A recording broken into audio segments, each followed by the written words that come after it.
नमस्कार दर्शकों, आपका स्वागत है मेरे इस चैनल में। और आज मैं जो आपके लिए वीडियो लेके आई हूँ वो बहुत ही महत्वपूर्ण टॉपिक है, वास्तु से संबंधित है। आज की वीडियो में हम जानेंगे कि मुख्य द्वार क्यों महत्वपूर्ण है, वास्तु में मुख्य द्वार को इतना महत्व क्यों दिया जाता है, क्यों हम मुख्य द्वार की एनर्जी को बढ़ाने के लिए तरह तरह के प्रयास करते हैं, और साथ ही ये भी बताएंगे कि कैसे हम अपने मुख्य द्वार की एनर्जी को बढ़ा सकते हैं और वास्तु के अनुरूप हम अपने घर को बना सकते हैं। तो ये सारी ही चर्चा आज के वीडियो में की जाएगी और आप मेरी वीडियो देखते रहें, और अगर आपको पसंद आए तो लाइक भी कीजिए, शेयर भी कीजिए। और जो मुख्य द्वार है वो क्यों महत्वपूर्ण है ये आप जान सकते हैं, क्योंकि जब आप किसी भी व्यक्ति से मिलते हैं तो उसका जो फर्स्ट इम्प्रेशन है वो आपके जीवन पे हमेशा के लिए रह जाता है। इसी तरह से जब हम किसी घर में घुसते हैं तो हमें वो उसमें एक एनर्जी महसूस होती है। वो एनर्जी का जो फ्लो हमें महसूस होता है वो सबसे महत्वपूर्ण होता है। आपने देखा होगा कि किसी के घर में जाकर आपको लगता है कि यहाँ पर बैठे रहें, थोड़ा और समय बैठ जाएं अगर समय हो तो बहुत अच्छा लगता है, और किसी के घर में जाकर आपको लगता है कि यहाँ से जल्दी चलना चाहिए। तो क्योंकि आपकी जो मुख्य द्वार है वो बहुत महत्वपूर्ण है। जो मुख्य द्वार से हमें एनर्जी का फ्लो मिलता है वो हमारे जो घर की वास्तु को बहुत बेहतर बनाता है, उसकी वास्तु में बेहतरी करने में बहुत बड़ा योगदान होता है। तभी तो हमें मुख्य द्वार की जो प्लेसमेंट को देखने के लिए सबसे पहले देखा जाता है कि वो कहाँ है, कौन सी फेसिंग है। फेसिंग को इतना महत्व इसीलिए दिया जाता है कि क्योंकि जो भी एनर्जी आएगी उसका मेन सोर्स मुख्य द्वार होगा। मुख्य द्वार से ही घर के अंदर पॉजिटिव एनर्जी आएगी और हमें उसको और पॉजिटिव बनाना है। इसके बारे में भी हम बताएंगे विचार अपने कि किस तरह से हम अपने घर की एनर्जी को पॉजिटिव बना सकते हैं मुख्य द्वार में बदलाव करके। और यदि आपको वास्तु से संबंधित कोई प्रश्न है तो मेरे कमेंट बॉक्स में डाल सकते हैं, और अगर आपको मेरी वीडियो पसंद आए तो लाइक ज़रूर कीजिए और शेयर भी कीजिए। देखा होगा कि जब कोई दुल्हन कोई पहली बार घर में प्रवेश करती है तो मुख्य द्वार पे को सजाया जाता है, मुख्य द्वार पे पानी डाला जाता है, उस पर पैर रख के अंदर घुसा जाता है, क्योंकि जब उस घर में घुसेंगे और एंटर करेंगे तब हमें उस घर में उसका कैसा रहेगा आगे का जीवन। तो इसलिए जो है जब व्यक्ति उस घर में घुसता है, कोई व्यक्ति भी घर से बाहर से आता है तो उसे घर में आगे एक सेंस ऑफ रिलीफ मिलता है, बहुत आराम मिलता है। तो ये उस घर की एनर्जी का प्रभाव होता है।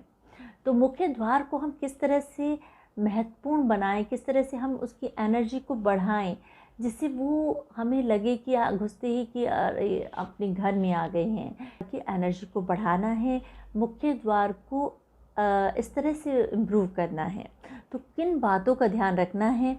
उसमें सबसे पहली जो विचार है वो ये है कि मुख्य द्वार जो हो उसके आगे कोई बाधा नहीं होनी चाहिए। चाहे सुंदर सा आपका गमला हो या कुछ भी हो, वो एग्जैक्ट ठीक सामने नहीं आना चाहिए, जो कि मुख्य द्वार की एनर्जी को अवरोध पैदा करता है, रुकावट डालता है, और कई बार गिरने का भी डर रहता है। तो ये सब चीज़ें जो हैं मुख्य द्वार की एनर्जी को कम करती है। और यही बात अंदर की तरफ भी है कि मुख्य द्वार में जैसे ही आप घुसें तो प्रवेश करें, चाहे वो घर का हो, फैक्ट्री का हो या किसी भी होटल का हो, लेकिन उसमें अंदर घुसने के बाद आपको किसी तरह का अवरोध नहीं दिखना चाहिए कि आपके आगे चप्पलें हैं या कुछ सामान हटाना पड़ रहा है या आपको कुछ क्रॉस करके जाना पड़ रहा है या बच के जाना पड़ रहा है। उसमें प्रॉपर जो है स्थान होना चाहिए जिससे वो आराम से जा सकें। इसके अतिरिक्त जो है जो मुख्य द्वार का जो साइज़ है वो भी बराबर होना चाहिए, क्योंकि साइज़ जो है जितनी वो चौड़ाई है और उसके हिसाब से डबल से ज़्यादा उसकी लंबाई होनी चाहिए। वैसे तो ये कहा जाता है वास्तु में कि 2 पड़ वाला मुख्य द्वार होना चाहिए, लेकिन आजकल सुरक्षा की दृष्टि से ये संभव नहीं है कि 2 पड़ वाला द्वार हो, क्योंकि उसमें जो सिंगल पड़ वाला जो द्वार होता है उसमें लॉक मजबूत लग जाते हैं और वो इजी रहता है, और उसको खोलने के लिए भी जगह कम इस्तेमाल की जाती है। तो इसलिए जो है सिंगल पड़ का जो यानी एक पड़ वाला द्वार चल सकता है, लेकिन उसका जो खुलने का जो स्थान है वो अंदर की तरफ बाईं तरफ होना चाहिए, दाहिनी तरफ नहीं। और वो बहुत ही मजबूत होना चाहिए। ये जो सबसे महत्वपूर्ण है कि जो द्वार है मुख्य वो बहुत ही मजबूत होना चाहिए। ये सुरक्षा की दृष्टि से भी ज़रूरी है और वास्तु के लिए, वास्तु में भी ये बताया गया है कि जो मुख्य द्वार है वो बहुत ही फर्म होना चाहिए, बहुत ही मजबूत लकड़ी का बना होना चाहिए और आपके जो अन्य द्वार है उनसे अलग होना चाहिए। वो थोड़ा सुंदर भी होना चाहिए और थोड़ा उसका कलर भी थोड़ा अलग होना चाहिए, ये भी आवश्यक है। मुख्य द्वार के जो में आप कुछ सजा सकते हैं, कुछ उसको थोड़ा सा कलर्स कर सकते हैं, लेकिन कलर थेरेपी आपके डायरेक्शन के अनुसार होनी चाहिए कि आपका डायरेक्शन किस तरफ से खुल रहा है, कि नॉर्थ ईस्ट फेसिंग है या साउथ ईस्ट फेसिंग है, उसके अनुसार आप कलर रखें। साथ में जो आपका जो द्वार है उसके सामने किसी भी तरह की जो है गंदगी नहीं होनी चाहिए, बहुत ही नीट एंड क्लीन होना चाहिए। और आजकल जो फ्लैट्स होते हैं, फ्लैट्स का जो में सीढ़ी होती हैं, तो कोशिश करनी चाहिए कि इस तरह का वो रहे कि कोई अवरोध पैदा नहीं हो। तो मुख्य द्वार में और किन बातों का ध्यान रखना है, उसमें सबसे महत्वपूर्ण है कि उस जो मुख्य द्वार जब भी खुले या बंद हो तो उसमें बहुत साउंड ना आए, बहुत आवाज़ ना आए। कभी कभी हमने देखा है कि कुछ जो गेट होते हैं, कुछ या दरवाजे होते हैं, उनमें बहुत आवाज़ आती है, वो भी वास्तु की में अवरोध पैदा करते हैं, नेगेटिव एनर्जी देते हैं। साथ ही जब आप घर के अंदर घुसें तो ठीक सामने कोई दरवाज़ा ना हो जो बंद रहता हो। अगर खुला है तो कोई बात नहीं, लेकिन कोई बंद रहने वाला दरवाज़ा ठीक सामने नहीं होना चाहिए। या और साथ ही कोई शीशा भी लगा देते हैं वास्तु की वजह से, लेकिन वो शीशा ठीक सामने नहीं लगना चाहिए, वरना जो आपकी एनर्जी जो फ्लो नहीं हो पाएगी वो अवरोध पैदा करेंगे।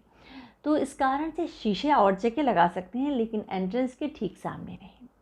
और एक और बहुत महत्वपूर्ण चीज़ है कि जब भी आप घर में घुसें तो एक कुछ ना कुछ एक ऐसा व्यू दिखना चाहिए, ऐसी चीज़ दिखनी चाहिए जो आपको सूदिंग लगे, आपकी आँखों में अच्छा महसूस हो। और घर के जो सामने है, मेन डोर के सामने काफ़ी सफाई होनी चाहिए। और आपने देखा भी होगा कि हमारी जो पुरानी प्रथाओं में घर चाहे कैसा भी होता था, लेकिन घर के आगे अल्पना या इस तरह की जो बनाने का रिवाज था, किसी भी तरह का सुंदर सा चित्र बनाने का, जिससे वो घर को एनर्जी का फ्लो बेहतर करता था। तो इसलिए जो है इन बातों का ध्यान रखें कि अगर आप नहीं भी बना सकते हैं अल्पना आदि, तो लेकिन आप जो है उसको साफ रखें बाहर, और किसी तरह की साउंड ना आए। और घर का जो दरवाज़ा है उसमें जो है घुसते ही एक अच्छा व्यू दिखाई दे, कुछ भी कोई ऐसा प्लांट जो अवरोध ना पैदा करे लेकिन आँखों को अच्छा महसूस हो। तो इन सब छोटी छोटी बातों का ध्यान करके आप अपने मेन गेट के मुख्य द्वार की एनर्जी को बढ़ा सकते हैं। मुख्य द्वार कहाँ होना चाहिए, किस डायरेक्शन में होना चाहिए, ये एक बहुत ही अलग विषय है। इस पे भी हम कभी समय मिलने पे चर्चा करेंगे। और आपको, यदि आप पहली बार आए हैं और आपको मेरी वीडियो पसंद आए तो सब्सक्राइब कर लीजिए। नमस्कार।